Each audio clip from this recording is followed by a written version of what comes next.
আমি চরিত্রহীন, আমার অপরাধের গল্প এখানে আছে। বেইমানিটা কেন করলেন? আমার আসলে উপায় ছিল না, এই বেইমানিটা আমাকে করতে হইতো। ওর কি দোষ ছিল? আপনি তাকে ইউজ করলেন কেন? আপনি তো সর্বনাশা ছিলেন। প্রচুর। আমি এখন পর্যন্ত বাবার সামনে আমি প্রপারলি কথা বলতে পারি না। সরি টু সে, নিজেকে জারজ সন্তান মনে হয় মাঝে মধ্যে। তো আমাকে জাস্ট 1200 টাকার লোভে আমার বেস্ট ফ্রেন্ড আমাকে অ্যারেস্ট করেছে। হ্যাঁ 1,00,000 টাকা লোন নিয়ে 25 লাখ টাকা আপনি ফেরত দিচ্ছেন? জি, 25 লক্ষ টাকা ফেরত দিয়েছি। অসহায় তখন আপনি। আমি খুবই অসহায় তখন। তার উপরে আপনি আবার চিটিং এর শিকার হইলেন। আবার চিটিং এর শিকার হইলাম, এবং নিজেদের সারাউন্ডিংস এর মানুষদের কাছ থেকে। আমি এই ভালোবাসাটার নাম দিয়েছিলাম Lalmoni express. Lalmoni express train যেরকম লালমনিরহাট থেকে ঢাকা আসে, কিন্তু ভুল করে যদি কখনো রাজশাহী স্টেশনে যায় তখন ব্যাপারটা একটু অকওয়ার্ড দেখাবে। তা আমার প্রেমটাও এরকম অকওয়ার্ড হয়ে গেছিল। আমাদের প্রেমটা ছিল অত্যন্ত দুর্দান্ত রোমান্টিক এবং খুবই ভালোবাসার। আমি এখন তাকে ভালোবাসি টিল নাও। তার নামটা আমার ফোনে মিথ্যুক লিখে সেভ করা। আমি দেখি এইরকম ভাবে, মানে ঘাড়ে হেলান দিয়ে একটা ছেলের ঘাড়ে এভাবে হেলান দিয়ে আছে। হ্যাঁ, কারণ লালমনিরহাট আমাকে তোমাকে যেতে হয়। বধিবে যে গোকুলে বাড়িছে সে। দুই বগির মাঝখানে যে গেটের সামনে তুমুল বাকবিতণ্ডা। আমি সরি হই, আমার ভুল, আমি তোমাকে সন্দেহ করে ভুল করছি, প্লিজ আমাকে ছেড়ে দিও না। কে বলতেছে এটা? আমি বলতেছি, কিন্তু আপনি তো দেখলেন সে আরেকটা ছেলের বুকের মধ্যে। কিন্তু আমি ওকে ছাড়া থাকতে পারতেছি না। ওকে হারাতে হবে, আমি এটা ভাবতে পারতেছি ওই না। মহিলা এক্সপ্লেনেশন কি দিল? আমি একদিন হাইজত খাটছি ওর জন্য, হচ্ছে কোশ্চেন চুরি করতে গিয়ে। এবং আমি চাই সে ভালো থাকুক, কারণ আমি তাকে ভালোবাসি। সুইট। এখনো সে ঢাকায় থাকে, কোন এলাকায় থাকে আমি জানি। ওর জামাইকে শুধুমাত্র বলেছিলাম যে আপনি যাকে বিয়ে করছেন আমার জন্য আপনি তাকে পেয়েছেন, আমাকে আপনার রেসপেক্ট করা উচিত। তো ওর জামাই অবশ্য আমাকে রেসপেক্ট করে নাই। বিরহের গল্পে হাইসা ফেললাম। আমি লিটারালি আপনার মতো জাউরা মানুষ জীবনে দেখিনি। আপনার মতো বাকওয়াস মানুষ আমি জীবনে দেখিনি। এমন অকপটে সত্যি বলা মানুষ আমি জীবনে দেখি নাই। মানে আমি আমি আপনাকে কি শব্দে ব্যাখ্যা করব আমি জানি না। না, ঘটনা তো সত্য। আমার গল্পটা হচ্ছে চরিত্রহীনের দ্বিতীয় সংস্করণ। অর্থাৎ শরৎচন্দ্র তো চরিত্রহীন লিখে গেছে।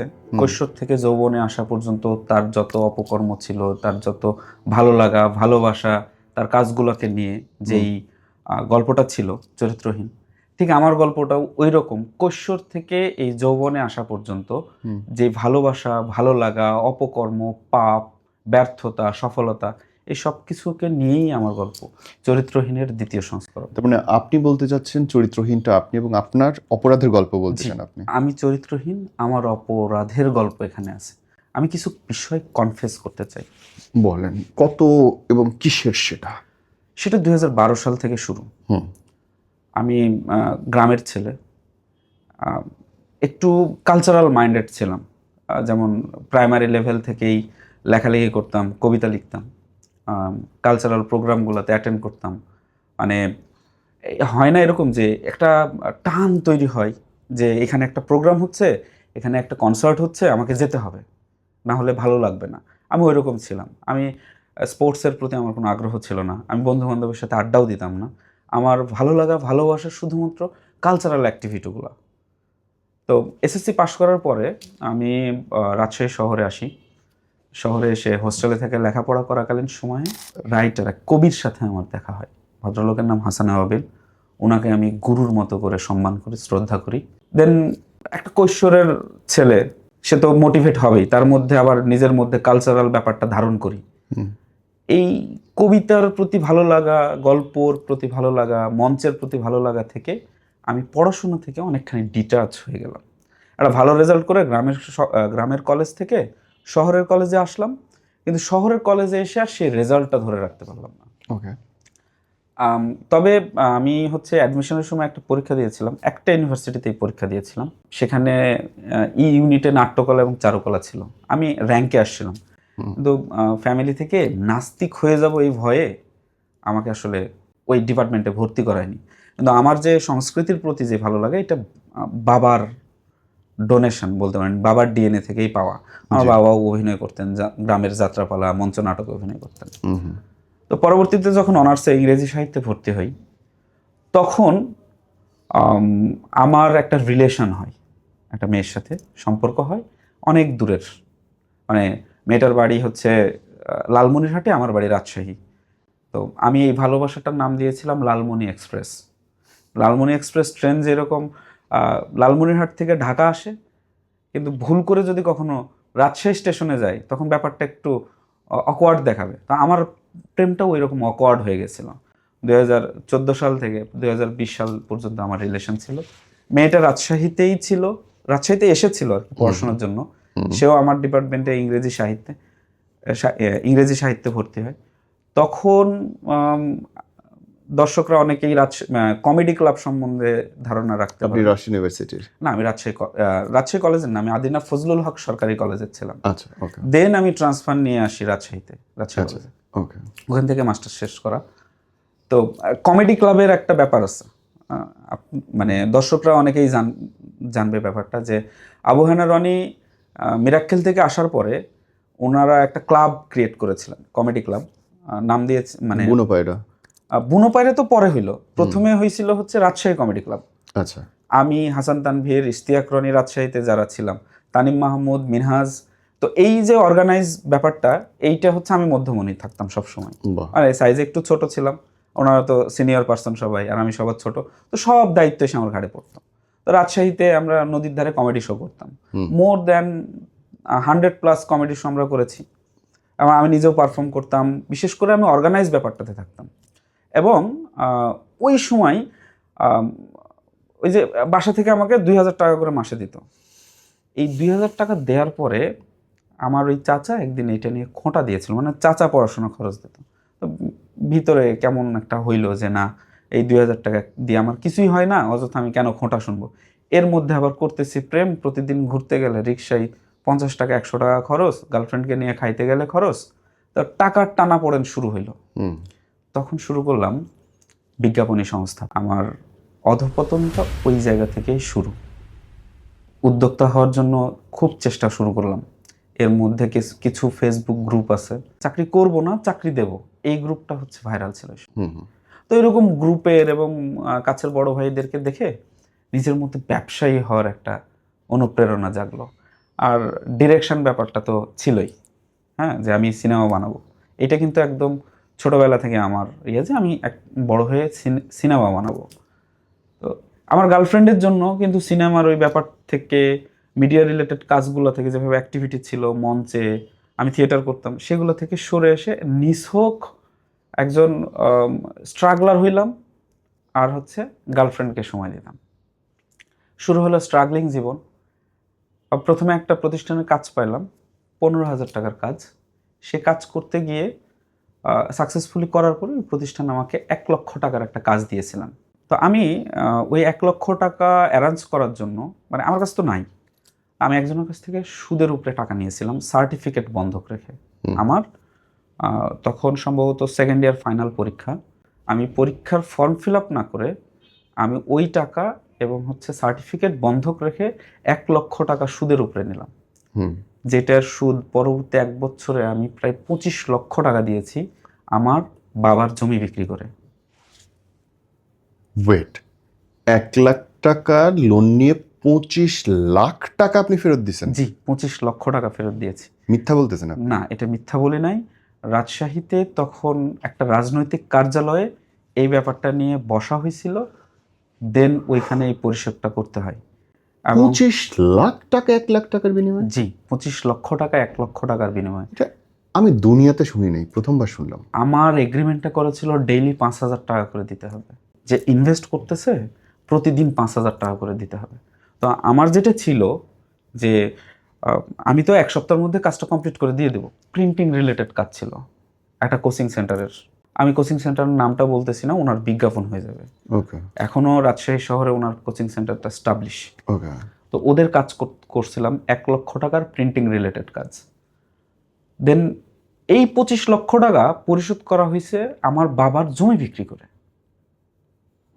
এমনকি এরকমও হয়েছে যে এক বড় ভাইকে বললাম, ভাই আজকে আমার যে কোনোভাবে হোক 2 লক্ষ টাকা দরকার। ভাই আমাকে বলল যে তুই বর্ণালী মোড়ে দাঁড়ায়, ভাই আসবে, ওর মোটরসাইকেলে নিয়ে তোকে নিয়ে যাবে, ওখানে জমির কাগজ দিলে তোকে 3 লক্ষ টাকা দিবে, 2 লক্ষ টাকা তুই পরিশোধ করে দিতে। সেই দিন যদি 2 লক্ষ টাকা আমি পরিশোধ করতাম, তাইলে হয়তো এই 25 লক্ষ টাকা দেওয়া লাগতো না।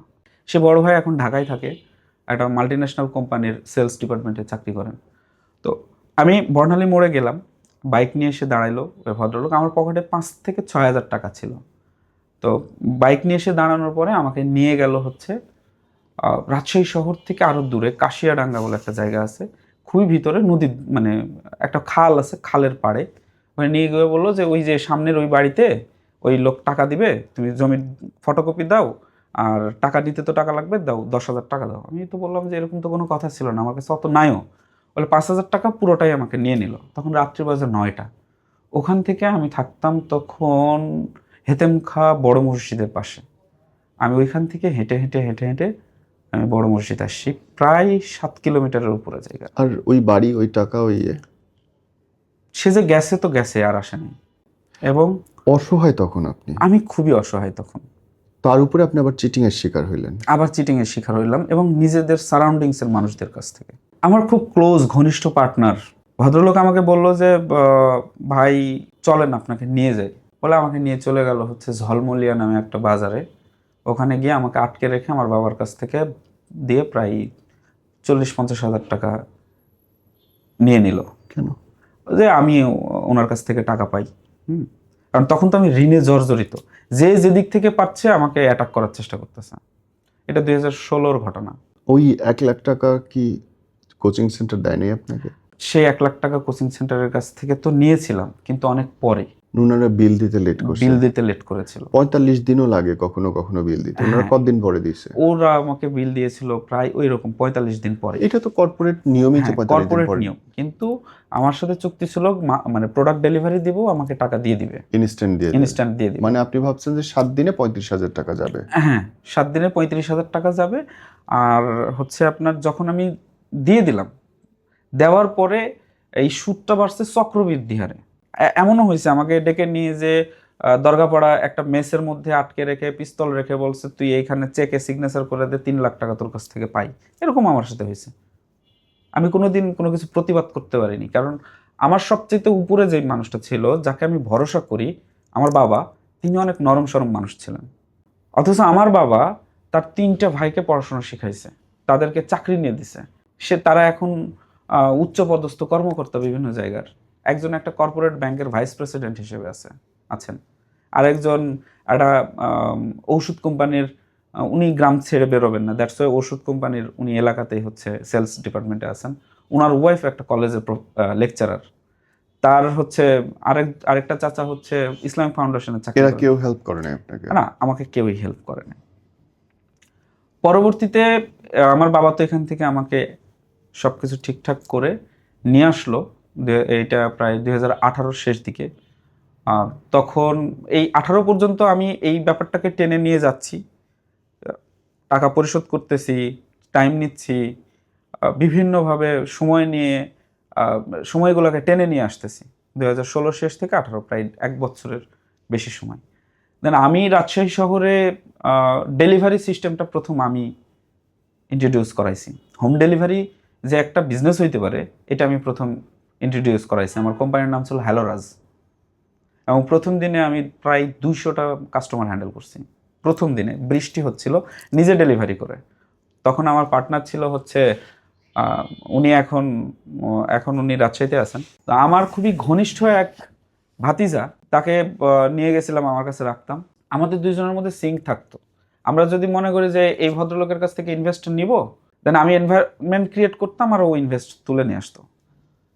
আমরা যে খারাপ কিছু করিনি সেটাও কিন্তু বলবো না। কিরকম খারাপ কিছু? আমরা অনেক খারাপ কিছু করছি। যেমন? যেমন একটা ব্যাংক হয়েছিল, খুব টাকার প্রয়োজন ছিল, কারণ আমাকে তো টাকা পরিশোধ করতে হচ্ছে ভাই। জি। আমরা কি করলাম, কাগজপত্র ম্যানিপুলেট করে সে ব্যাংক থেকে লোন নিয়ে আমি লোন পরিশোধ করে নিই। সে ব্যাংকই অবশ্য পরবর্তীতে বন্ধ হয়ে গেছে। তারপরে হচ্ছে ওই ব্যাংকে লোক ঢোকানোর জন্য কিছু পাবলিকের কাছ থেকে আমরা টাকাও নিয়েছিলাম আমি, যে আমি তোকে ওই ব্যাংকে ঢোকাই দেবো, টাকা দে 1 লাখ টাকা দে, এরকমভাবে 3-4 জনের কাছ থেকে আমি টাকাও নিয়েছিলাম। এগুলো আসলে পাপ। কিন্তু যদি তারা ওই শর্ত অনুযায়ী চাকরি করতে পারতো, হয়তো তারা এখন ভালো পর্যায়ে থাকতো। এখন আর ওটা ব্যাংক নাই, এখন ওটা এনজিওতে চলে গেছে। তো ডিপোজিট কালেকশন করার একটা শর্ত ছিল যে তোমাকে 5 লাখ টাকার ডিপোজিট কালেক্ট করতে হবে। ওটা যদি করতে পারতো তারা হয়তো ব্যাংকে বা প্রতিষ্ঠানের জব এখনো করতে পারতো, হয় নাই। পরে আমি 2018-তে রাজশাহী থেকে, শহর থেকে সকল দেনা পাওনা পরিশোধ করে বাড়িতে আমার আব্বা নিয়ে চলে গেল। গ্রামে? হ্যাঁ, একদম গ্রামে। তো তোর আর কিচ্ছু করতে হবে না, তুই বসে থেকে খা, আমার বাবার কিছু জমি জমা আছে, আমি কৃষি কাজ করতে পারি, তো জমি জমা দেখাশোনা কর, আর হচ্ছে আমার চোখের সামনে থাক। দেন আমি টুকটাক পানের বরজ, ধানের জমি, এগুলোতে কাজ করতে করতে আমার এক টিচার না, উনি আমার সম্পর্কে চাচা হন, আমাদের স্থানীয় কলেজের টিচার। একদিন ওনার সাথে বাজারের উপরে দেখা, আমার এক বন্ধু ছিল, সে বন্ধু এবং পার্টনার, আমরা 3 জনে মিলে এক জায়গাতে আড্ডা দিতে দিতে বললো যে ফিলু, তুমি তো টেকনিক্যালি খুব রিচ, তো আসো আমরা একটা কোম্পানি ওপেন করি। হ্যাঁ স্যার, করা যাবে, আমি তো চাচ্ছি এরকম একটা অপরচুনিটি আসুক। আমি বললাম যে আমার তো ইনভেস্ট করার মতো ক্ষমতা নাই, আমি তো সব খোয়াই গ্রামে চলে আসি, তাইলে আপনি ইনভেস্টমেন্টের ব্যবস্থা করেন। তো কত টাকা লাগবে? আমি বললাম যে অফিস নিয়ে সব কিছু ইনভেস্ট করতে 1 লক্ষ টাকার মতো হইলে আমরা একটা প্রতিষ্ঠান শুরু করতে পারবো, দেন কাজ করে করে নিয়ে আসতে পারবো। তো উনি আমাকে 80,000 টাকা তুলে দিয়েছিলেন, সম্ভবত একটা এনজিও থেকে লোন তুলে দিয়েছিলেন 80,000 টাকা।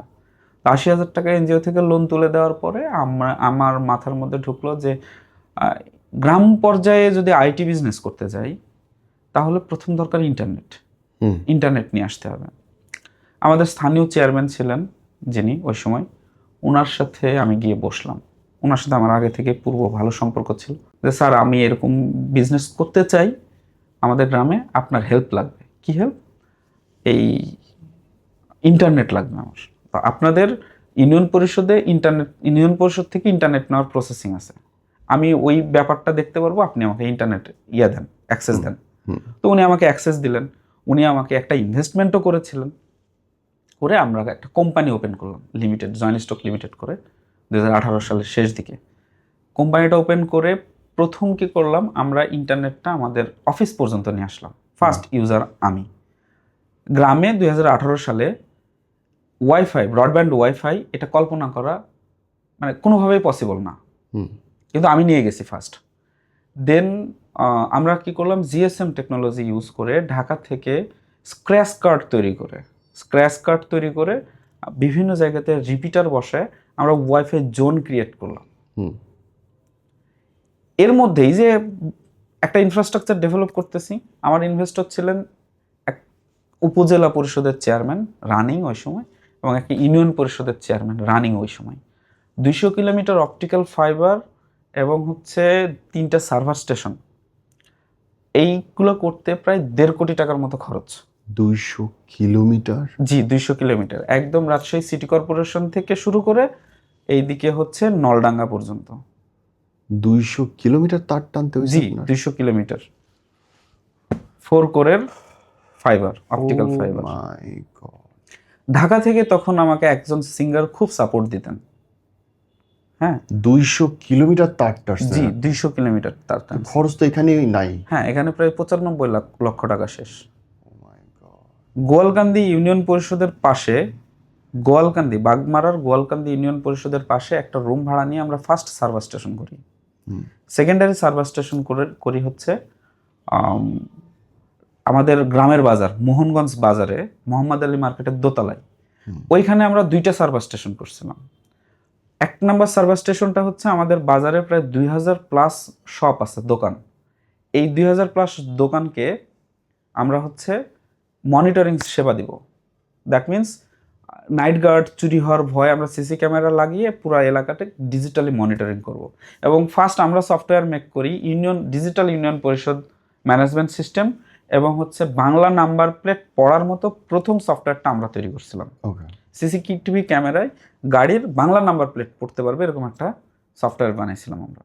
তো আমাদের প্ল্যানিং ছিল যে ওইখানে আমরা এটা করব বলে দ্বিতীয় সার্ভিস স্টেশন, তৃতীয় সার্ভিস স্টেশন করলাম আমি যে ইউনিয়নভুক্ত অধিবাসী সেই ইউনিয়নের পাশে একটা বাড়িতে আর কি, একটা রুম নিয়ে ওখানে সার্ভিস, মানে 3 নম্বর সার্ভিস স্টেশন করে যখন সব কিছু ঠিকঠাক, এর মধ্যে আমি ঢাকা যাতায়াত করি, তো টাকা প্রয়োজন হয় প্রতিদিনই, কারণ ইনফ্রাস্ট্রাকচার ডেভেলপমেন্ট চলতেছে, প্রতিদিন তো টাকার দরকার হয়।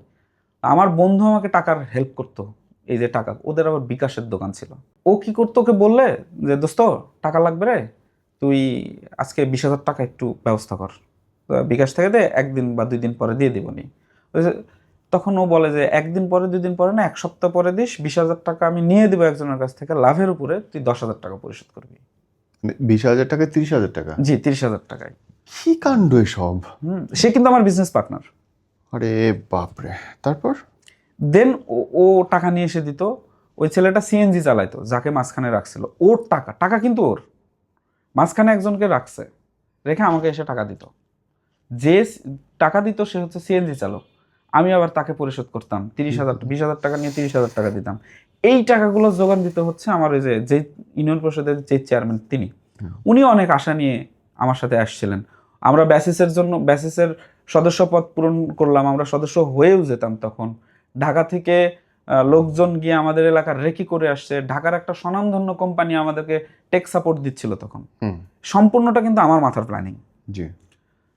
দেন আমরা ওইখানে একটা অর্গানাইজেশনও করছিলাম, উদ্যোক্তা উন্নয়ন মানে উদ্যোক্তা উন্নয়ন ফোরাম। এলাকার যত উদ্যোক্তা আছে তাদেরকে নিয়ে আমরা একটা অর্গানাইজেশন করছিলাম।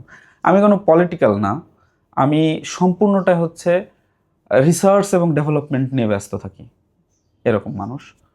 আমি ঢাকার মিডিয়ার সাথে যুক্ত কিন্তু 2013 সাল থেকে যাতায়াত ছিল আমার। আমাকে এইটা বলেন, এই যে প্রায় কত কোটি টাকা গেল? 1 কোটি 1.5 কোটি টাকা, 1,45,00,000 1.5 কোটি টাকা আপনি নষ্ট করলেন। এটা নষ্টটা হইল কেন?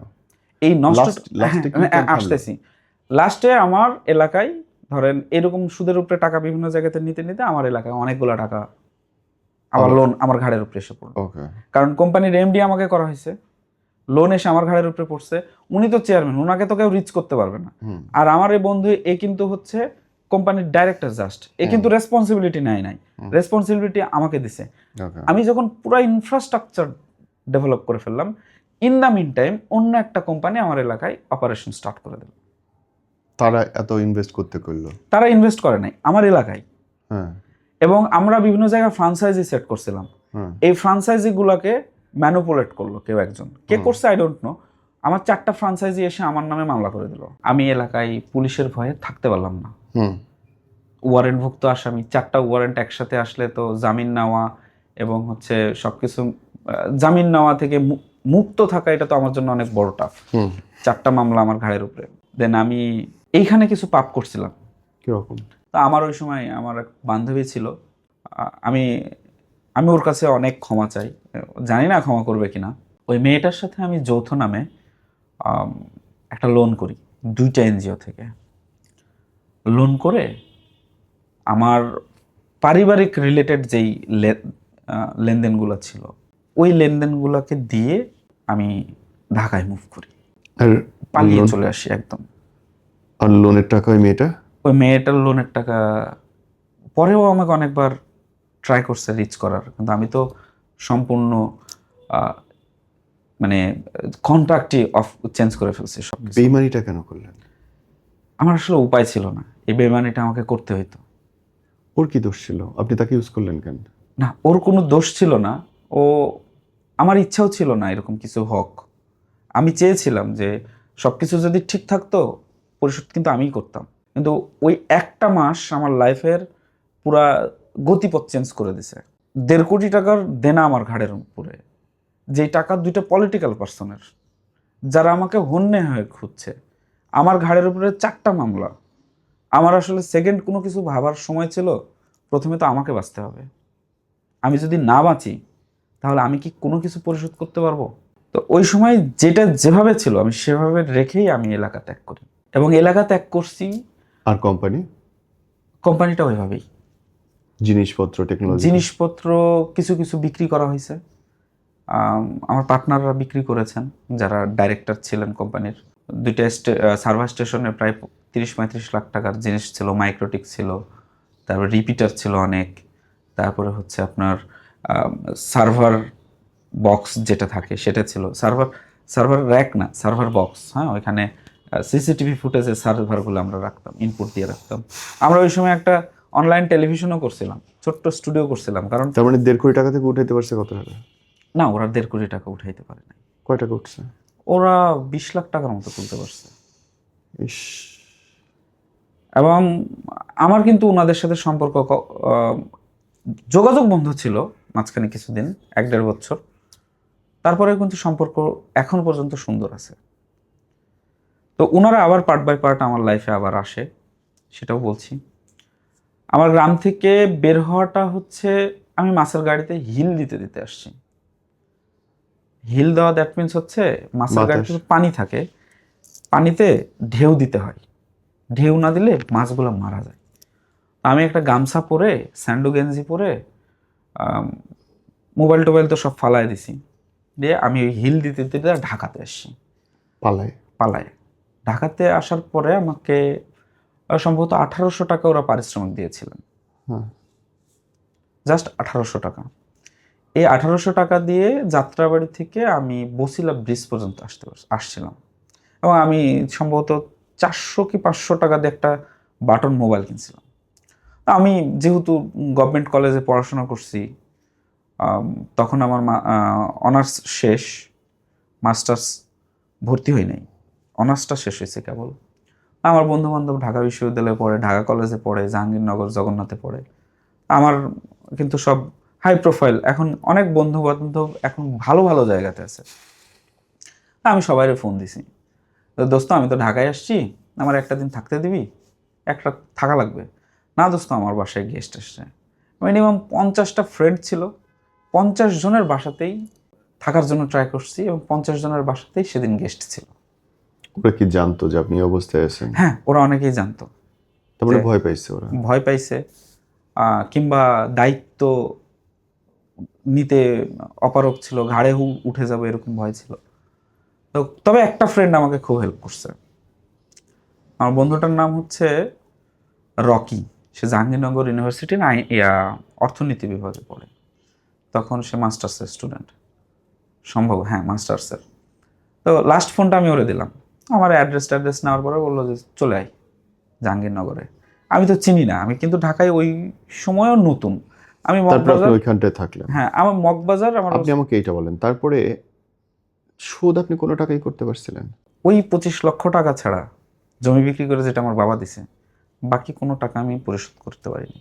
সিচুয়েশন পরিশোধ করতে দেয় নাই। কিংবা এখন কি করেন?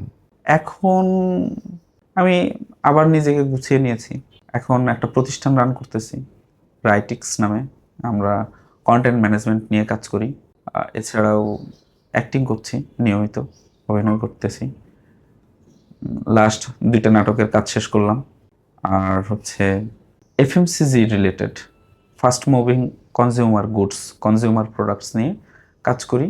মার্কেটে 30 জনের মতো হচ্ছে এমপ্লয়িজ রান করতেছে। ওই মেয়েটার খোঁজ নিয়েছিলেন? ওই মেয়েটা বিয়ে করছে, তার বাচ্চা হয়েছে। কথা হয়েছে তারপরে কোনোদিন? আর হ্যাঁ, কথা হয়েছে। সে ঢাকায় এসেছিল, আমি বসছি, আমি তার কাছে আমার তো তখন মানে ইয়েটা এক্সপ্লেন করছি। তো ঢাকা আসার ব্যাপারটা আরও বেশি প্যাথেটিক ছিল আমার লাইফে। ঢাকা এসে আমার যখন বন্ধুর বাসাতে দেখলাম যে জাহাঙ্গীরনগর ইউনিভার্সিটির প্রেক্ষাপটে আমি আসলে একটা দিকে অ্যাডিক্টেড হয়ে যাচ্ছিলাম। হ্যাঁ, ভাত খাওয়ারও তো সময় নাই ওইখানে। কি হয় দর্শকরা তো, মানে ওই এলাকার স্টুডেন্টরা তো জানে। তো আমি একটা ব্যাপারে অ্যাডিক্টেড হয়ে যাচ্ছিলাম প্রায় 5 দিনের মতো। তো হুট করে কোনো একটা সময় আমার মাথার মধ্যে আসে আমি কি করতেছি, কারণ আমার উপরে অনেক রেসপন্সিবিলিটি। আমার বাবা ব্রেন স্ট্রোকের পেশেন্ট, আমার ছোটো বোনকে পড়াশোনা শেখাতে হবে, তখন ক্লাস 8-এ পড়ে। আমার মা আছে, আমার দাদি আছে, এদের রেসপন্সিবিলিটি আমাকে নিতে হবে। তো আমি ওখান থেকে আবার ঢাকাতে বাসি, সাভার থেকে এসে। থাকার জায়গা নেই কিন্তু আমার, যা হবে আমার পকেটে কোনো টাকাও নেই, থাকার জায়গাও নেই। আমি কাজ পারি, মিডিয়া রিলেটেড কাজগুলো করতে পারি। আমি কিছুদিন অ্যাসিস্ট্যান্সি করছিলাম কিছু নাটকের। তো সেই হিসেবে একটা সৎসাহস নিয়ে থাকা শুরু করলাম মিরপুর শাহালি মাজারে। শাহালি মাজারে থাকা শুরু করলাম। খাওয়া হচ্ছে তবারকের খিচুড়ি, আর সারাদিন হচ্ছে হয়তো একটা বিস্কুট নাহলে একটা সিঙ্গাড়া। শাহালি মাজার থেকে আমি কোনোদিন বাইকে তো আসলে যেতে পারিনি, যে কয়দিন বাইকে গেছি মানে জাস্ট অন রিকোয়েস্টে, টাকা পয়সা না নিয়ে বাইকাররা নিয়ে গেছে আমাকে।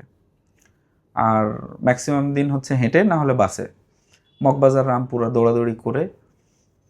দৌড়াদৌড়ি করতেছিলাম। ইন দ্য মিন টাইম আমি প্রথম চাকরির সুযোগ পাই, স্টুডিওর নাম বললাম না, একটা স্টুডিওতে ডিজিটাল এক্সিকিউটিভ হিসেবে, পেটে ভাতে, মানে কোনো স্যালারি নাই, আমাকে পেটে ভাতে হচ্ছে কাজ করতে হবে।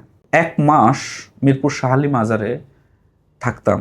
আর ইয়ার জন্য মানে রুজি রোজগারের জন্য এই যে আছে না, গাবতলী বাস স্ট্যান্ডে আমি বাসে লোক তুলে দিতাম। একটা লোক তুলে দিলে কোম্পানি আমাকে 10 টাকা 20 টাকা করে দিত। ওইটা দিয়ে সারাদিনে টাকা পয়সা জমিয়ে জমিয়ে মনে করেন যে আমি আমাকে সার্ভাইভ করাচ্ছিলাম। শাহালি মাজারে থাকাকালীন সময়ে যখন স্টুডিওতে আমি জবটা পাই, তারপরে হচ্ছে আমার ভালো দিন হওয়া শুরু হলো। এর মধ্যে একজন সিঙ্গার, আমার পরিচিত সিঙ্গার ছিলেন, ওনার একটা টেক কোম্পানি ছিল। তো উনি হুট করে আমাকে ফোন দেন, আমার না আমি ওনাকে ফোন দিয়েছিলাম, ভাইয়া কেমন আছেন, যোগাযোগ করার জন্য। তো সব কিছু শুনে বললো যে তোমার তো এই অবস্থা হওয়ার কথা না, তো তুমি চলে আসো। আমি বললাম যে আমি যে যাবো এখান থেকে আপনার অফিস পর্যন্ত সে টাকাও নাই, আমি বাইক ভাড়া দিচ্ছি, তুমি বাইক নিয়ে আসো। আমি বাইক নিয়ে ওনার অফিসে গেলাম। উনি আমাকে মান্থলি 10,000 টাকা স্যালারিতে রাখলেন, আর থাকার সুযোগ দিলেন এবং খাওয়ার সুযোগ দিলেন।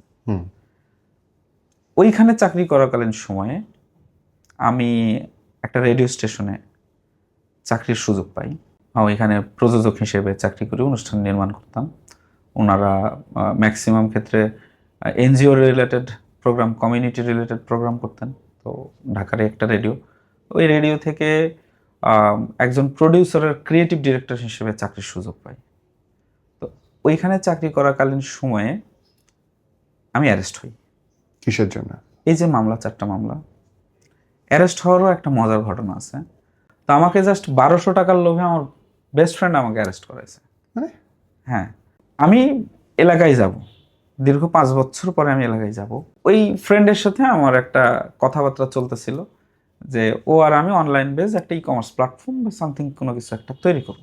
এইভাবে কথাবার্তা বলে আমি এলাকায় গেলাম এবং আমার জামিন নেওয়া লাগবে।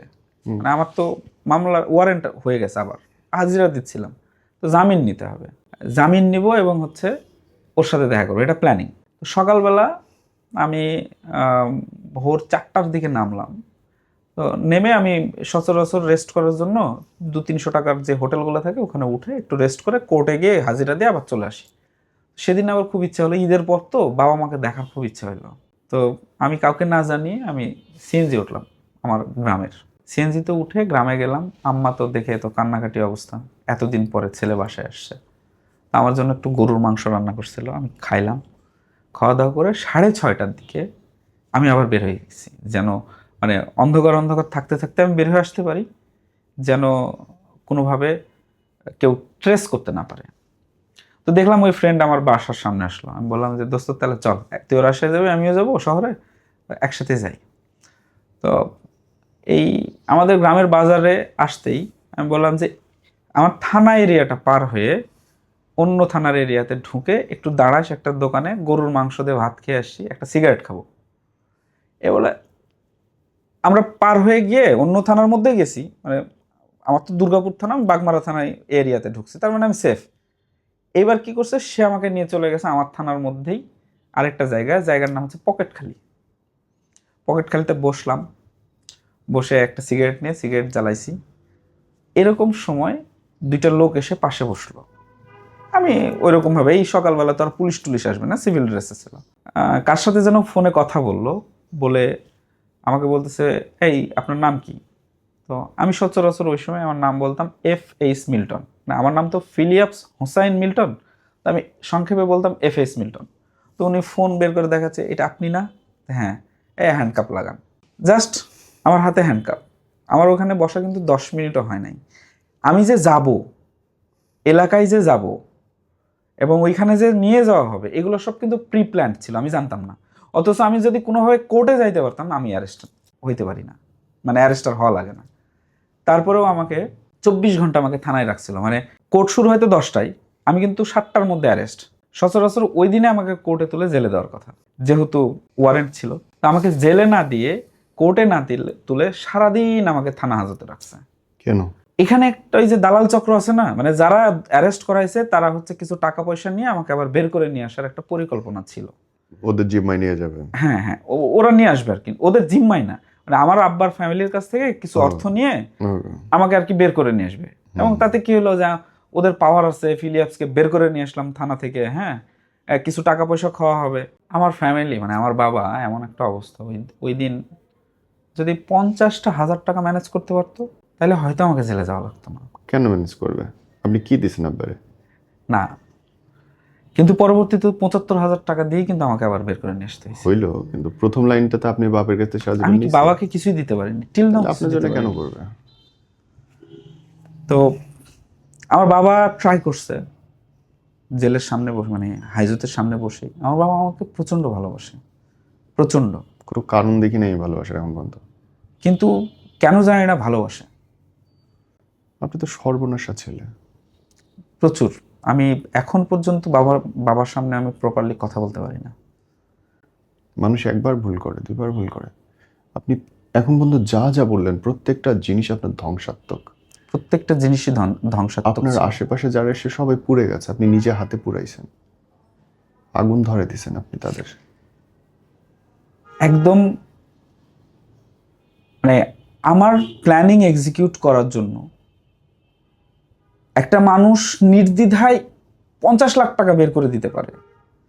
সেই টাকাকে আমি প্রপার ইউটিলাইজ করে এসে একদম এন্ড অফ দ্য ডে সেই টাকা নষ্ট করে ফেলছি, ইনফ্রাস্ট্রাকচার নষ্ট করে ফেলছি। একটা তৈরি হওয়া প্রতিষ্ঠান আজকে যদি 2018 সালে যদি ওই প্রতিষ্ঠানটা ওইখানে রেডি হইতো, আমার এলাকায় আমি 500 মানুষের কর্মসংস্থানের ব্যবস্থা করতে পারতাম। আমার মাথায় ছিল ওইটা। আমি আইডেন্টি ক্রাইসিসে ভুগি, আমার কোনো পরিচয় নাই।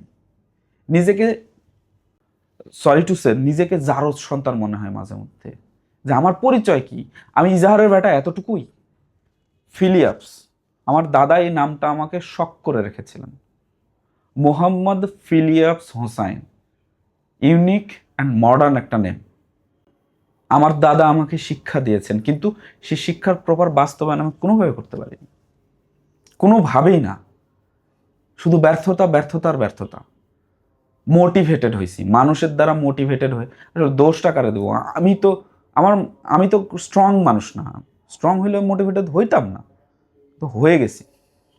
এই যে একটা রিলেশন করতাম, আমি তো রিলেশনেরটা শুরু করে আমি আসছি, আমি রিলেশনের পর্যায়েও আসতেছি।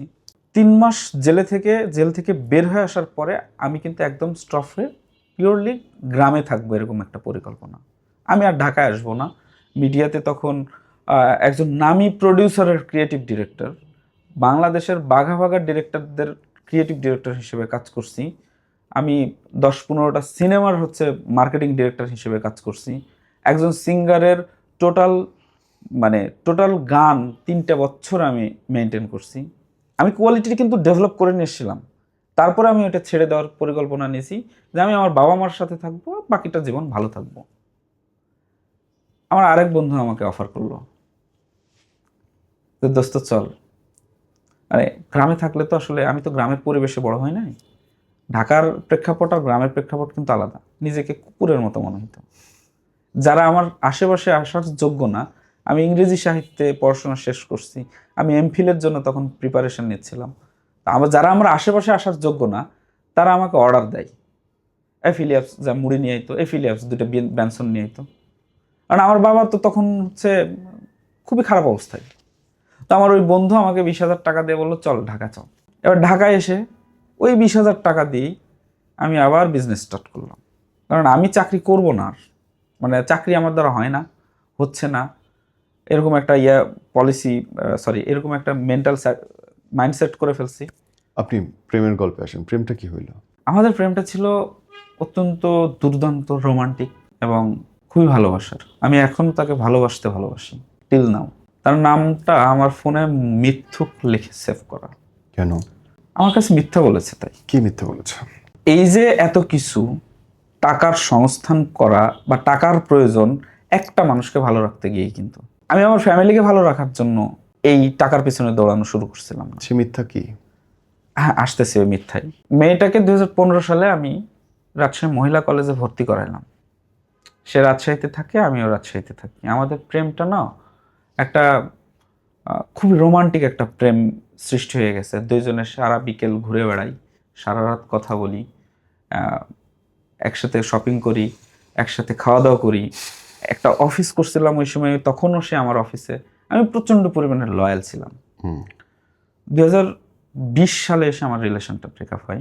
ওই সময় আমাদের মধ্যে প্রায় 6 মাসের একটা ডিস্টেন্স, লং ডিস্টেন্স তৈরি হয়ে গেছে।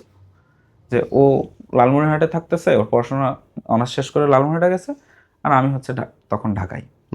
একদিন ও আমাকে ফোন দিয়ে বললো যে আমি তো, ওর নানির বাড়ি এবার কিশোরগঞ্জ, কিশোরগঞ্জ থেকে সে আসবে হচ্ছে ঢাকাতে আসবে, এবং ঢাকা থেকে যাবে হচ্ছে লালমনিরহাটে। তা আমাদের লালমনি এক্সপ্রেস ট্রেনে আমাদের প্রথম যাত্রার একটা পরিকল্পনা তৈরি হলো। এর আগে আমরা কখনো লালমনি এক্সপ্রেস ট্রেনে যাতায়াত করি নাই এত বছরের রিলেশনে। এবং এই ট্রেনটাকে নিয়ে কিন্তু, এই ট্রেনটা ঘিরেই আসলে আমার প্রেমটা ছিল। তা আমার প্রথম ফিল্মের নাম হয়তো লালমনি এক্সপ্রেস। আমাদের পরিকল্পনা ছিল এই ট্রেনে বসে দুইজন একসাথে ভ্রমণ করব, ঢাকা থেকে লালমনিরহাট কিংবা লালমনিরহাট থেকে ঢাকা আসব, আর আমরা গল্পটা তৈরি করব, যে সিনেমাটা আমি বানাবো, এবং সিনেমার নামটাও হবে লালমনি এক্সপ্রেস। তো ও আমাকে বললো যে টিকিট কাটো তুমি। আমি টিকিট কাটলাম। টিকিট কাটার একদম লাস্টের একদিন আগে, মানে সেদিন যেদিন টিকিট মানে আমাদের ভ্রমণটা যেদিন হবে, যেদিন আমরা ঢাকা থেকে লালমনিরহাট যাব, সেদিন আমাকে মেসেজ করে বলতেছে যে আমার বাবা যাবে, তুমি আজকে আমরা একসাথে যাইতে পারবো না। তোমার বাবা যাবে মানে? এরকম তো কথা ছিল না। তো অনেক দিনের তো গ্যাপ তৈরি হয়ে গেছে, দূরত্ব, আমার মধ্যে সন্দেহটা তৈরি হয়ে গেছে। আমি কি করলাম, আমি এয়ারপোর্ট থেকে ট্রেনে উঠলাম। ও উঠছে কমলাপুর থেকে, আর আমি উঠছি এয়ারপোর্ট থেকে, ওদের আলাদা টিকিট। ঢাকা থেকে লালমনিরহাট যাচ্ছে? হ্যাঁ, লালমনিরহাট যাওয়ার। এয়ারপোর্টে ওঠার পরে আমি ওকে খুঁজতেছি প্রত্যেকটা বগি, খুঁজতে খুঁজতে একটা বগিতে গিয়ে তারা পেলাম। জাস্ট 10 হাতের দূরত্ব। ও দেখছে আপনাকে না দেখেনি? হ্যাঁ, সে আমাকে দেখতে পায়নি ফার্স্টে। তারপর আমি দেখি এইরকম ভাবে, মানে ঘাড়ে হেলান দিয়ে, একটা ছেলের ঘাড়ে এভাবে হেলান দিয়ে আছে। ওর বাবা কিন্তু নেই, ওটা আরেকটা ছেলে। ওটা আব্বা না? না, ওটা আর ওর আব্বা না। মজার বিষয় হচ্ছে লালমনিরহাট শহরের সবচেয়ে বড় লোক বাড়ির একটা ছেলে, এবং বয়স হচ্ছে 2 বছরের জুনিয়র। তার হ্যাঁ, তার 2 বছর। সে তো আমার 1 বছরের জুনিয়র। তার 2 বছরের জুনিয়র হচ্ছে ছেলে, 2 বছর কি 3 বছরের জুনিয়র। ফ্যান্টাস্টিক। ওই ছেলের এক্সট্রা কোয়ালিটিস, সে হচ্ছে একজন ক্রিকেটার, আন্ডার 18 ন্যাশনালে খেলছে। তার ন্যাশনালে নিয়ে আসা পর্যন্ত মনে হয় সবচেয়ে বেশি দৌড়াদৌড়ি কোনো এক সময় আমি করতাম। হ্যাঁ, কারণ লালমনিরহাটে তোমাকে বধিবে যে গোকুলে বাড়িছে সে। এক্স্যাক্টলি, লালমনিরহাটে গেলে তো আমার একটা শেল্টার লাগতো, তোর বাবা আমাকে শেল্টার দিত। তো ওর ছবি টবি নিয়ে, ওর একটা অ্যাচিভমেন্ট ছিল, সে হচ্ছে আন্ডার 15 ন্যাশনাল ইয়াতে তার হচ্ছে 300 রানের একটা রেকর্ড ছিল। ওর একটা মানে ইয়া দেখে আমি তাকে নিয়ে দৌড়াতাম। আমি তো জাস্ট স্ট্রেঞ্জ, এরকম তো হওয়ার কথা না। এ বাবা কেমন বাবা? হ্যাঁ, এরকম তো হওয়ার কথা না। তুমি যদি এর সাথেই যাবা, আমি তো একে বিশ্বাস করতাম, তোমাকে বড় আপু সম্বোধন করছে সবসময়, এবং সে আমাদের রিলেশন সম্বন্ধে জানে। তাহলে ওর বুকের মধ্যে মাথা দিয়ে কেমনে আছে? এটা তো হওয়ার কথা না। দেন আমরা ওই দুই বগির মাঝখানে যে গেটের সামনে তুমুল বাকবিতণ্ডা। আমি সরি হই, আমার ভুল, আমি তোমাকে সন্দেহ করে ভুল করছি, প্লিজ আমাকে ছেড়ে দিও না। কে বলতেছে এটা? আমি বলতেছি। কিন্তু আপনি তো দেখলেন সে আরেকটা ছেলের বুকের মধ্যে। কিন্তু আমি ওকে ছাড়া থাকতে পারতেছি না, ওকে হারাতে হবে, আমি এটা ভাবতে পারতেছি। ওই মহিলা এক্সপ্লেনেশন কি দিল? না, সে আমার সাথে একদম এটা কাউন্টারে চলে আসছে। কি বলে? সে বলছে আমার যা ইচ্ছে তাই করবো, তুমি কে? আমার সাথে তার 6-7 বছরের রিলেশন, আমাদের ফেসবুকে রিলেশন হয়েছে।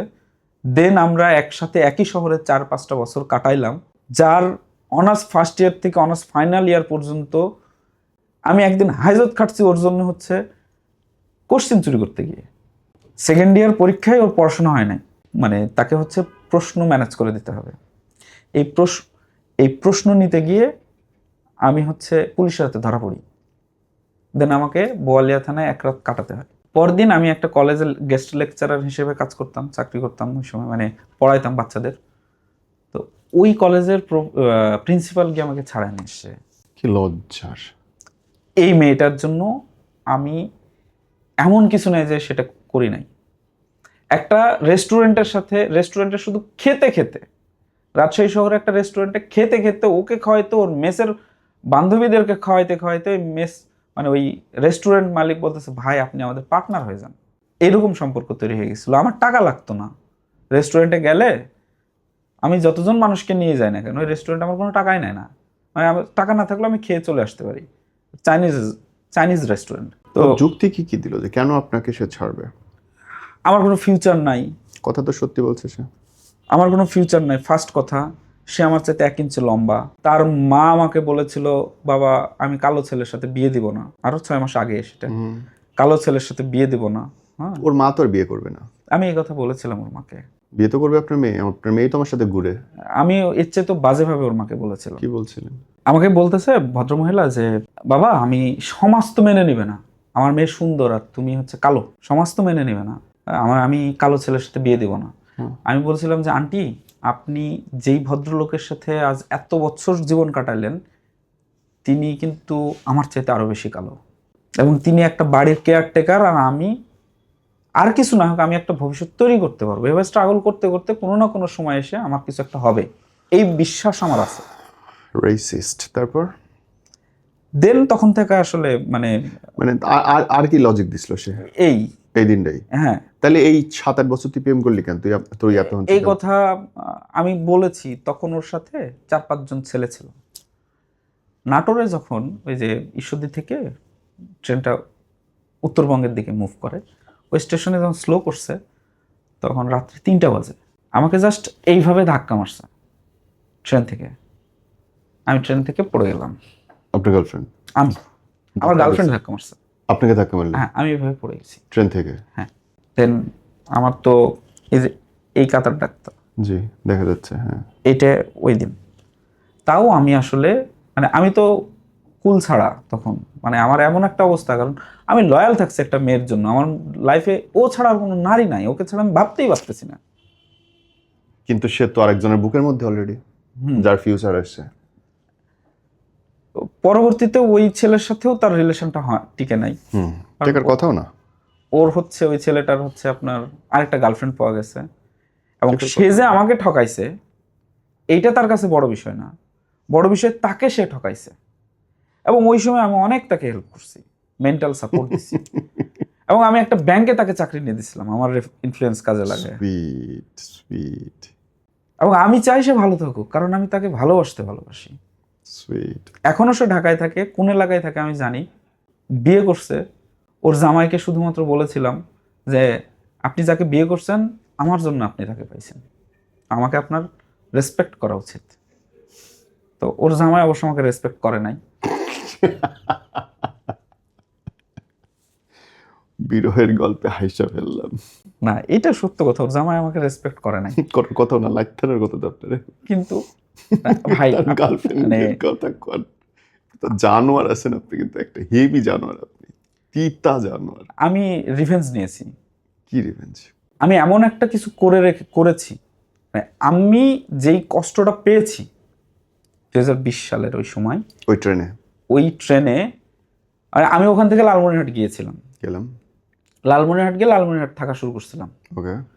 দেন আমার বাবা আমাকে খুঁজে খুঁজে নিয়ে এসে আবারও 1 লক্ষ টাকার মতো হাতে দিয়ে বলছে, এই টাকা তোমার, 1 মাস আমি তোমার চেহারা দেখতে চাই না, তুমি যা খুশি তাই করো, কিন্তু তারপরে এসে ভালো কিছু করতে হবে। আপনার বাপ মানুষ না? আমার বাপ মানুষ না, অ্যাকচুয়ালি আমার বাপ মানুষ। ফেরেশতা একটা। দেন আমি সারা বাংলাদেশ ঘুরে আসছি, একদম পঞ্চগড় থেকে, মানে তেঁতুলিয়া থেকে টেকনাফ পর্যন্ত। তেঁতুলিয়া থেকে স্টার্ট করছি, টেকনাফ পর্যন্ত গিয়েছি।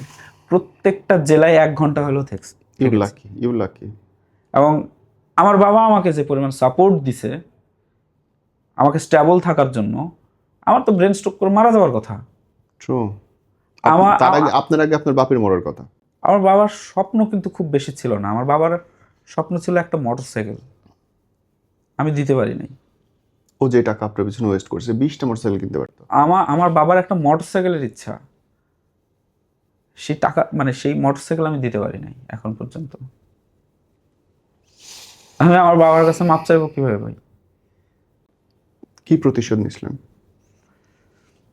আমি ওই মেয়েটাকে তো আমি রাস্তায় নামাইতে পারবো না, কারণ আমার ভালোবাসার রাস্তায় গড়াগড়ি খাক এটা আমি চাই না। ওই মেয়েটার এই জন্য আমি কর্মসংস্থানের ব্যবস্থা করে দিছি। এটা প্রতিশোধ? এটা আমার কাছে প্রতিশোধ। কেমনে? আপনি ভেবে দেখেন, যাকে আপনি ঠকিয়েছেন, সে আপনাকে ভালো কিছু করে দিল এবং আপনি ভাবতেছেন সে আপনার নামে বাহবা দিতেছে, সে আপনার বাহবা না কাছে দিক, ছোট হয়ে গেছে। সে মেন্টালি ছোট থাকুক আমার কাছে, এটা আমার কাছে অনেক বড় প্রতিশোধ মনে হয়েছে। আপনার কাছে মনে হয়েছে, আর তার কাছে মনে হচ্ছে দূর, এটা আমিই পাইতাম। এনিওয়ে, এখন অবস্থা কি?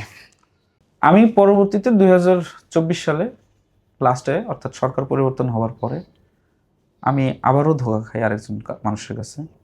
মেয়ে মানুষের কাছে? না, আমার লাইফে একটাই নারী। ওকে, এবার কি ধোকা খাইলেন? ওই ব্যবসা করতে গিয়ে ওকে, আমি, একদিন ধোকা দিয়েছেন, এবার ধোকা খাইছেন। হ্যাঁ, আমি যার কাছে চাকরি করতাম, একটা এন্টারটেনমেন্ট কোম্পানি করেছিলেন, ওই কোম্পানির আমি বিনা স্যালারির সিইও ছিলাম। আমি ওই কোম্পানির অনেক ভালো ভালো প্রোডাকশন করে দিছি, সিরিয়াল করে দিছি, নিজে হ্যান্ডেল করেছি। লাস্টে আমি নিজে ডিরেকশন দেওয়া যে নাটক, সে নাটকের 50,000 টাকা উনি মেরে দিয়েছেন ওই ভদ্রলোক। মানে আর্টিস্ট পেমেন্ট দেয়নি? আর্টিস্ট পেমেন্ট দেয় নাই। এখানে মজার ঘটনা হচ্ছে, প্রডিউসার কিন্তু উনি ছিলেন না। প্রডিউসার ছিলেন এক পুলিশের বড় কর্মকর্তা। উনি জাস্ট আমাকে ভালোবেসে আমাকে 1,20,000 টাকা দিয়েছিলেন নাটক বানানোর জন্য। আমার নাটকের নামটা ছিল বিয়ে ভাঙার মিশন। তো আমি যখন অফিসে ঢুকছি টাকা নিয়ে, দেখি ওই ভদ্রলোক, মানে আমার যেই ভদ্রলোক আমার বস ছিলেন, বসের সামনে পুলিশ। উনি ম্যান পাওয়ার বিজনেস করতেন, হয়তো কোথাও কোনো একটা ঝামেলা হয়েছে, টাকা লাগবে, 2 লক্ষ টাকার মতো লাগবে, আর আমার কাছে আছে তখন 1,20,000 টাকা। তো আমি তারে বললাম যে ভাই, আমার তো এই জন্য নিছি, আমার তো টাকা লাগবে, তো এই দিনে শুট, এর আগে দিতে পারলে আমি দিয়ে দেবো। বলছে তুমি দাও, আমি পরশু দিন তোমাকে দিয়ে দেবো। পরশুই গেছে না, ব্যাপার আছে। এইবারে আমি তাকে দিলাম। ওই সময় আমি আমার কিছু বন্ধুর ওরা ডলারের বিজনেস করতেন। তো ডলার ট্রানজাকশনটা বাংলাদেশে নিয়ে আসতে হবে, আমেরিকা থেকে পাঠাবে $17,000। এই $17,000টা আমি ওনার অ্যাকাউন্টে দিলাম। হ্যাঁ, এই $17,000 প্রায় 18 লক্ষ টাকার উপরে, আর এই 50,000 টাকা আসলো, উনি গায়েব হয়ে গেলেন। এদিকে এখন ওই টাকা উঠালেন কেমনে? আমি উঠাইতে পারি নাই তো। এই 17 লাখ গেল? 17 লাখ গেল না, আমি উঠাইতে পারি নাই। কি দারুণ জিনিস! আমি কি করছি, আমি বন্ধুকে নিজে বিভিন্ন জায়গা থেকে সোর্স করে করে এক বড় ভাইয়ের কাছে 25,000 টাকার ডলার কিনবো বলে নিয়েও আমি ওনাকে দিছি, দেইনি। আমি পরে অবশ্য ভাইকে বলছি, ভাই আমি আপনার সাথে এটা বাটপারি করছি, আমার এরকম বিপদ ছিল, লাগবে, এই জন্য নিছি, আমি যদি কোনোদিন হয় দিব, আপনার টাকা অনেক। আরেকটা মানুষের কাছ থেকে আমি কি বলবো, আইফোনের টাকা নিয়েছিলাম। এই সময় আইফোন কেনার জন্য, ডলার ট্রানজাকশন করতে গেলে আইফোন লাগে, আইফোন কেনার জন্য আমি তার কাছ থেকে টাকা নিয়েছিলাম। নেওয়ার পরে ওই টাকা তো একে দিয়ে দিছি, পরিশোধ করে দিছি।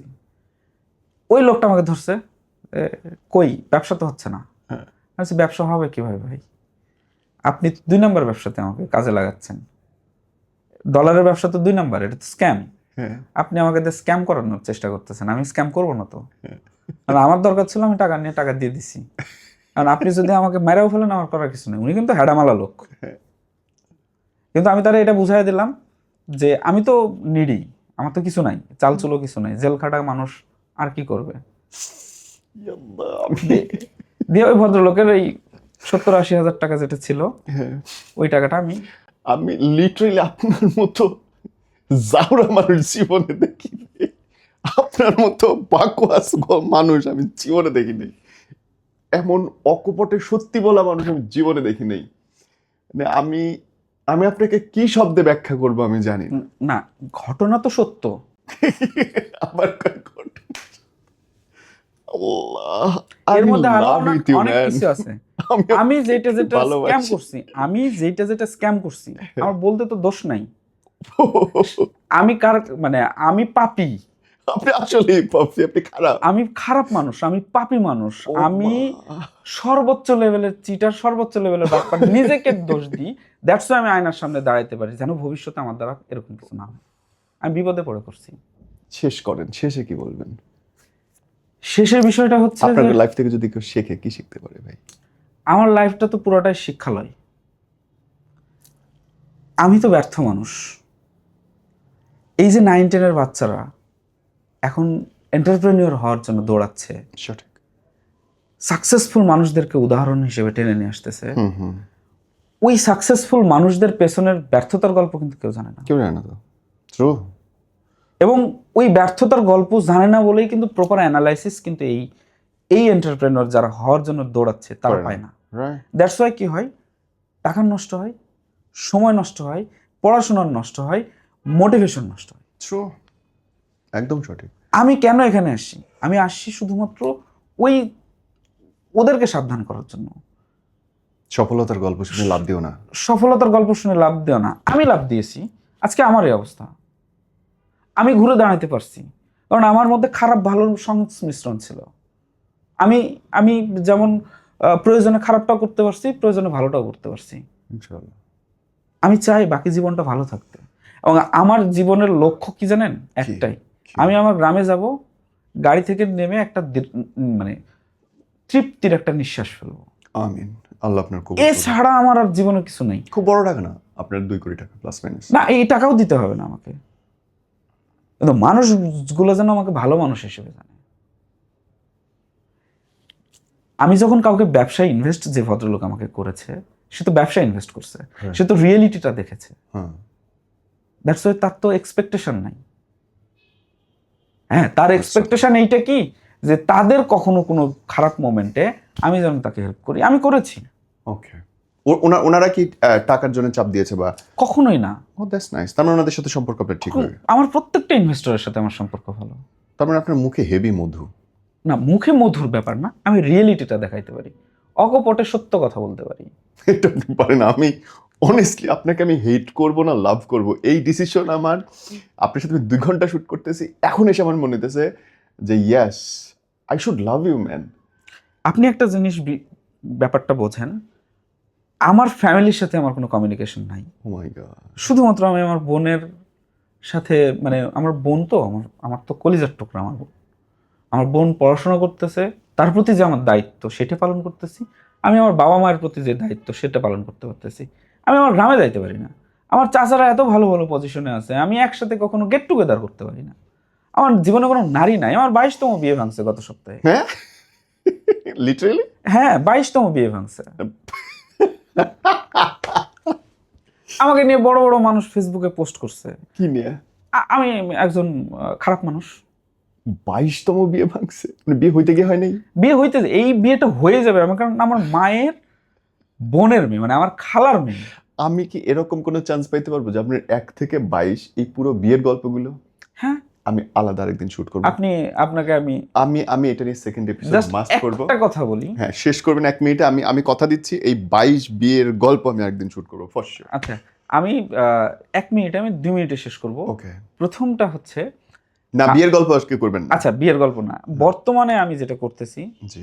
আমি আসলে সবার কাছে দোয়া চাই, এবং আসলেই সবার কাছে দোয়া চাই। আমি যা করেছি, আমার আরো অনেক কিছু আছে যেটা আমি ক্যামেরার সামনে বলতে পারি নাই। আরো অনেক কিছু আছে, আমার ঘটনাবহুল জীবন। আমি মানে মাঝে মধ্যে নিজেকে মাফিয়া মনে হয়। হ্যাঁ, তো আমি আমি চাই কিছু একটা করতে। আমার একটাই ক্রাইসিস, আমার একটা পরিচয় দরকার। আমি ফিলিয়াপস, এবং আমি এইটা করি। আমি একটা হার্বাল ফার্মাসিউটিক্যালস কোম্পানির সিইও হিসেবে 3 মাস দায়িত্ব পালন করছি। আমি মিনিমাম ডজনখানেক কোম্পানিকে তুলে দিয়েছি। এখনও একটা কোম্পানিকে, মানে জিরো একটা কোম্পানিকে তুলে 30 জনের এমপ্লয়মেন্ট ক্রিয়েট করতে পেরেছি। এবং আমার মোস্ট ইম্পর্টেন্ট যেটা, বাংলাদেশ না ইন্টারন্যাশনাল প্রেক্ষাপট থেকে যেই ব্যাপারটা কারণ নখদর্পণ নিয়ে আসে নাই, কন্টেন্ট ম্যানেজমেন্ট সিস্টেম। বাংলাদেশে এখন 2 লাখ প্লাস হচ্ছে কন্টেন্ট ক্রিয়েটর, সারা ওয়ার্ল্ড ওয়াইড 1 কোটির উপরে। হ্যাঁ 1 কোটি প্লাস। এদেরকে সার্ভিস দেওয়ার মতো আমি একটা মানে সার্ভিস স্টেশন করতে যাচ্ছি। বাহ। আমি চাই আমার এই 30 ইয়ার্সের জীবনে একটাই স্বপ্ন, আমি বিয়ে করে সংসার করব, আমার জীবনে কোনো নারী নাই, আমার বন্ধু বান্ধব নাই, আমার পরিবার নাই, আমার একটা পরিবার হোক, আমি ভালোভাবে বাঁচতে চাই, ভালোভাবে বাঁচতে চাই এবং ভালোভাবে বাঁচতে চাই। ইনশাআল্লাহ। আমরা শেষ করি আজকে। জি, আমি আপনার 22 বিয়ের গল্প নিশ্চয়ই শুনবো, তবে আর একদিন। গল্পটা আমি অনেস্টলি আমি যখন শুরু করছি আমি জানতাম না যে আমি কোথায় গিয়ে শেষ করব, এবং আমি চেষ্টা করছিলাম চরিত্র বিশ্লেষণ করে আমার সম্মান রাখবো, ভালোবাসবো, হেট করব, বাট এন্ড অফ দ্য ডেতে এই গল্পটা শোনার পরে মনে হয়েছে I should love him, he is at least honest. মানুষ সৎ কই এখন? জবানের কাছে তো কেউ সৎ না, নিজের গন্ধ কেউ দেখে না, পাপ কেউ দেখে না, বলার সাহস কেউ রাখে না। আল্লাহ আপনার ভালো রাখুক, আল্লাহ আপনাকে নিরাপদ রাখুক। আসসালামু আলাইকুম।